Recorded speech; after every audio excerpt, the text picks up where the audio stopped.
19वीं सदी का बंगाल, घने कोहरे और रहस्यों से लिपटी एक रात। आज के इस विश्लेषण में हम एक ऐसी कहानी की गहराई में उतरने वाले हैं जो तर्क और आस्था की सारी सीमाओं को पार कर जाती है। ये कहानी है रामकृष्ण परमहंस की उस दिव्य दीवानगी की। एक पल के लिए सोच कर देखिए, क्या कोई इंसान सच में देवी से बात कर सकता है? क्या ऐसा सच में मुमकिन है कि माँ काली खुद अपने किसी भक्त को साक्षात दर्शन दे? आज हम उस इंसान के जीवन को समझने की कोशिश करेंगे जिसने इस नामुमकिन से लगने वाले सवाल का जवाब अपनी पूरी जिंदगी और अपनी गहरी तड़प से दिया। भाग एक रहस्यमयी रात। हम जरा उस मंजर की कल्पना करें। दक्षिणेश्वर मंदिर का वो खौफनाक सन्नाटा, चारों तरफ गहरी डरावनी परछाइयां हैं और इस घने अंधेरे के बीच एक अकेला इंसान फूट फूट कर रो रहा है। दिन हो या रात, उसकी जबान पर बस एक ही पुकार है। दुनिया ने, समाज ने उसे पूरी तरह से पागल मान लिया है। लेकिन जो बात सबसे दिलचस्प है वो ये कि उस रात उस मंदिर में जो कुछ भी हुआ, उसने इतिहास में एक ऐसा चमत्कारी अध्याय जोड़ दिया जिसे आज भी याद किया जाता है। पर वो इंसान इस खौफनाक रात तक पहुंचा कैसे? चलिए समय के पन्नों को थोड़ा पीछे पलटते हैं। भाग 2, बचपन की अनोखी भक्ति। देखिए, जहां आम बच्चे खेल कूद, मिट्टी के खिलौनों और दुनियादारी में मगन रहते थे, रामकृष्ण का बचपन एकदम अलग था। दुनिया की किसी भी चीज में उनका मन ही नहीं लगता था।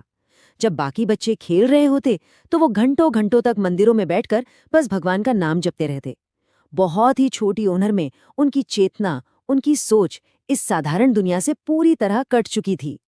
और ये कोई आम भक्ति नहीं थी। ये धीरे धीरे इतनी गहरी होती गई कि उनका पूरा वजूद माँ काली में ही डूब गया। उन्हें हर एक चीज में माँ काली का एहसास होने लगा। पेड़ों की सरसराहट में, मंदिर में बजती हुई घंटियों की गूंज में, यहाँ तक कि गंगा नदी के शांत किनारों पर भी। ये कोई कोरी कल्पना नहीं थी। उनकी हर एक इंद्रिय, हर एक सांस देवी की मौजूदगी को महसूस कर रही थी। उनका मन एक ऐसे आध्यात्मिक स्तर पर पहुंच चुका था जिसे समझना आम इंसान के बस की बात नहीं है। भाग 3, दक्षिणेश्वर का रहस्य।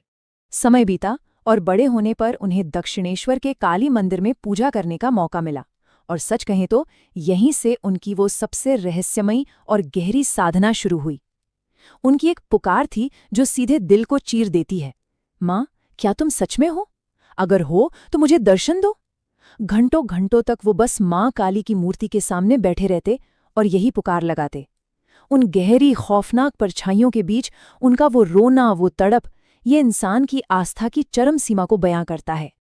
अब ये सोचने वाली बात है कि समाज ने इस सबको कैसे देखा होगा। उनके इन अजीबोगरीब व्यवहारों की वजह से मंदिर के लोगों ने और समाज ने उन्हें पूरी तरह से पागल समझ लिया था। कभी वो अचानक जमीन पर गिरकर बुरी तरह रोने लगते तो कभी घंटों तक बिना पलक झपकाए, बिना हिले डुले समाधि में बैठे रहते। उन्होंने इस भौतिक दुनिया को, हमारे इस संसार को पूरी तरह से नकार दिया था। उनके लिए इस दुनिया की कोई भी चीज मायने नहीं रखती थी। उन्हें सिर्फ और सिर्फ अपनी माँ चाहिए थी। जिसे दुनिया पागलपन कह रही थी, असल में वो एक बेहद शुद्ध आध्यात्मिक तड़प थी। भाग 4, जब माँ काली प्रकट हुई। अब वापस उसी रात पर चलते हैं। ये दृश्य लिटरली रोंगटे खड़े कर देने वाला है। पूरा दक्षिणेश्वर मंदिर खौफनाक हद तक शांत था। इक्का दुक्का दीपक बस धीरे धीरे टिमटिमा रहे थे और हर तरफ एक डरावना सन्नाटा पसरा था। रामकृष्ण परमहंस ठीक मूर्ति के सामने बैठे थे। आंखों से आंसुओं की नदी बह रही थी। उस रात की हवा में, उस एकांत में एक बहुत ही अजीब सी कशिश थी, एक भारीपन था। और तभी अचानक कुछ ऐसा हुआ जो किसी भी सामान्य तर्क, किसी भी लॉजिक से एकदम परे है। रामकृष्ण परमहंस को लगा जैसे वो पत्थर की मूर्ति सच में जीवित हो उठी है। उस ठंडे, निर्जीव पत्थर में अचानक जीवन का संचार हो गया। ये कोई मन का वहम या भ्रम नहीं था। ये एक परम सत्य का साक्षात प्रकट होना था। वो खुद देवी की जीवंत उपस्थिति थी। और फिर अचानक से पूरा का पूरा मंदिर एक चकाचौंध कर देने वाले दिव्य प्रकाश के विस्फोट से भर गया। वो सारी अंधेरी, डरावनी परछाइयां पल भर में एक सुनहरे, अलौकिक तेज में बदल गईं। रामकृष्ण को बिल्कुल ऐसा अनुभव हुआ जैसे माँ काली स्वयं साक्षात उनके सामने खड़ी हैं और उनसे बात कर रही हैं। ये आस्था की सबसे बड़ी, सबसे अंतिम जीत थी, जब एक अदृश्य शक्ति ने खुद को इस दृश्य रूप में प्रकट कर दिया। भाग 5, सच्ची भक्ति का चमत्कार।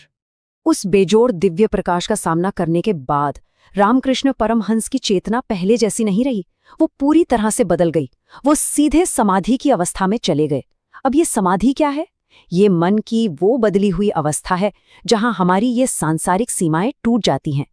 जब वो इस समाधि से बाहर आए तो उनकी आंखों से आंसू तो बह रहे थे, लेकिन चेहरे पर एक असीम, कभी ना मिटने वाली शांति थी। उनके पूरे अस्तित्व से मानो एक दिव्य ऊर्जा छलक रही थी, जैसे उनके भीतर एक अलग ही अलौकिक लौ जल उठी हो। और इस चमत्कार की सबसे बड़ी बात यह है कि इस बदलाव को सिर्फ उन्होंने ही नहीं बल्कि आसपास के सभी लोगों ने महसूस किया।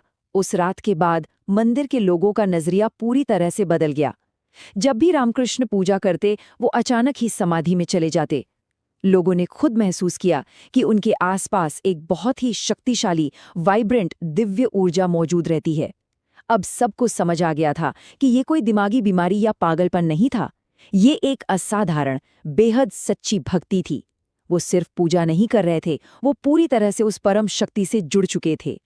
तो अंत में इस पूरे विश्लेषण से जो सबसे बड़ा सवाल उभर कर आता है वो ये है कि सच्ची और अटूट भक्ति में वास्तविकता को बदल देने की कौन सी शक्ति छिपी होती है। रामकृष्ण परमहंस का जीवन हमें ये दिखाता है कि जब तड़प एकदम सच्ची हो तो इस पूरे ब्रह्मांड की कोई भी शक्ति उस पुकार को अनसुना नहीं कर सकती।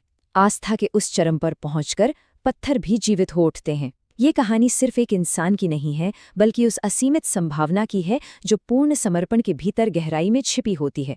सोचने वाली बात है ना कि हमारी आस्था की गहराई असल में हमारी दुनिया की वास्तविकता को किस हद तक बदल सकती है।